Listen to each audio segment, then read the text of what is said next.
আজকে একটা magical recipe আমি আপনাদের সাথে শেয়ার করব। আজকে আমি জার কেকগুলা বানাবো, আর এই জার কেকগুলা আমি এক কেক বেক করে 2 ফ্লেভারের কেক বানাবো, আর সম্পূর্ণ চুলায় বানাবো, প্রকার বিটার, ওভেন এন্ড হ্যান্ডউইক ছাড়া। আর এই কেকগুলা আমি কাঁটা চামচ দিয়েই বানিয়ে ফেলবো, আর খেতে এতটা বেশি দুর্দান্ত, জাস্ট একবার বানালেই বুঝবেন। প্রথমে আমি একটা বাটি নিয়ে নিয়েছি, আর বাটিটাকে খুব ভালোভাবে মুছে নিলাম যেন বাটিতে কোনো প্রকার পানি না থাকে। তারপরে রুম টেম্পারেচারে থাকা ডিম নিয়ে নিয়েছি। ডিম যদি ফ্রিজে থাকে 1 ঘন্টা আগে ফ্রিজ থেকে বের করে ডিমগুলোকে রুম টেম্পারেচারে নিয়ে আসবেন, তারপরে কেকের কাজ শুরু করবেন।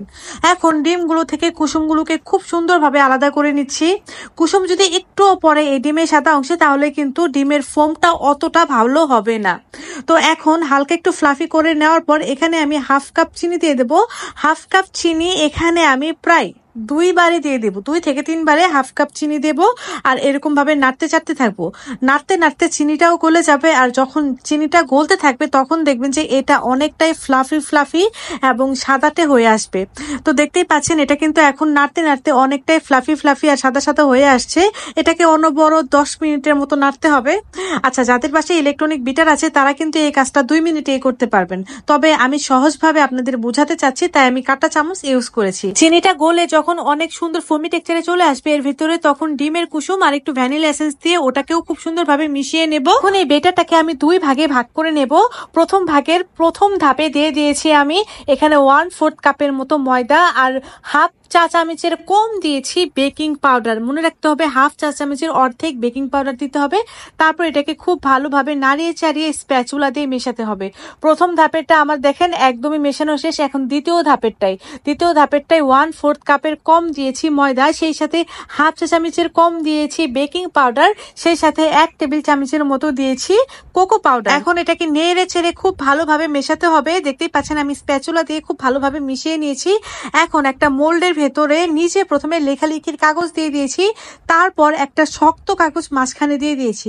দিয়ে দেওয়ার পরে এখন দেখতেই পাচ্ছেন 2টা যে বেটার ছিল, 2টা বেটার 2 জায়গায় ঢেলে দিয়েছি। ঢেলে দেওয়ার পর ওই শক্ত কাগজটাকে উঠিয়ে নিয়েছি। তারপর দেখতে পাচ্ছেন বেটার গুলো কিন্তু ওই রকমই আছে। একটা সসপ্যানের ভিতরে স্ট্যান্ড বসিয়ে দিয়ে মোলটাকে বসিয়ে দিয়ে 2টা ঢাকনা দিয়ে ঢেকে দিলাম যেন কোনো প্রকার বাতাস না বের হয়। আর চুলার আঁচটা থাকবে এইরকম একদম লো মিডিয়ামের মাঝামাঝি। ঘড়ি ধরে 20 মিনিটের মতো বেক করে নিয়েছি। 20 মিনিট পর দেখতেই পাচ্ছেন আমার কেকটা মাশাআল্লাহ খুব সুন্দরভাবে হয়ে গিয়েছে। আর এদিকে কেকটা ঠান্ডা হতে হতে আমি গানাশ আর ক্রিমটাকে রেডি করে নেব। গানাশের জন্য এখানে নিয়েছি চকলেট আর হুইপ ক্রিম, তারপরে সামান্য একটু তেল দিয়ে এটাকে ডাবল বয়লারে মেল্ট করে নিচ্ছি।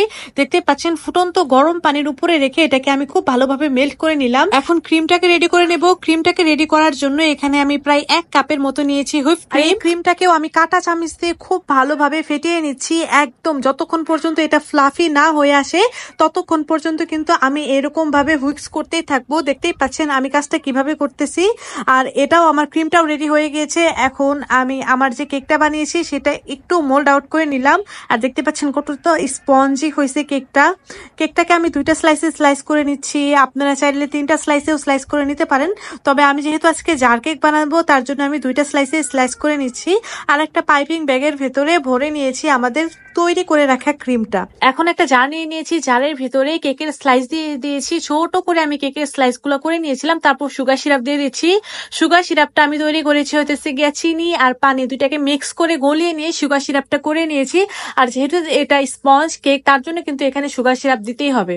তারপরে আমি চকলেট গানাশ দিয়ে দিয়েছি, তারপরে উপরে ক্রিমের লেয়ার দিয়ে দিয়েছি। আমি আবারও চকলেট কেক দিয়ে দিলাম, আবারও সুগার সিরাপ দিয়ে দিচ্ছি, আবারও চকলেট গানাশ একটু দিয়ে দিয়েছিলাম। তারপরে আবারও সেম প্রসেসে আমি একদম জারটাকে ভরে নেব। আপনারা হয়তো বা স্ক্রিনে দেখে বুঝতেই পারতেছেন কাজটা আমি কিভাবে করতেছি। সেম প্রসেসে আমি জারটাকে ভরে নিলাম। যারা আমার কাছে কেকের ক্লাস করতে চাচ্ছেন তারা কিন্তু আমার কাছে কেকের ক্লাস করতে পারবেন এখন, কারণ কিছুদিনের মধ্যে আমি নতুন একটা ব্যাচ শুরু করতে যাচ্ছি। যারা কেক বানানো শিখে বিজনেস করতে চান তারা কিন্তু আমাকে নক দিতে পারেন ইনবক্সে, আমি তাদের ডিটেলসে বলে দেব। এরই মধ্যে আমার জার কেক গুলা কিন্তু একদমই রেডি। আমি এখানে একটা চকলেট কেক বানাইছি, একটা ভ্যানিলা কেক বানাইছিলাম, আরেকটা বানাইছিলাম হইতেছে গিয়া ভ্যানিলা এবং চকলেট 2টা একসাথে করে।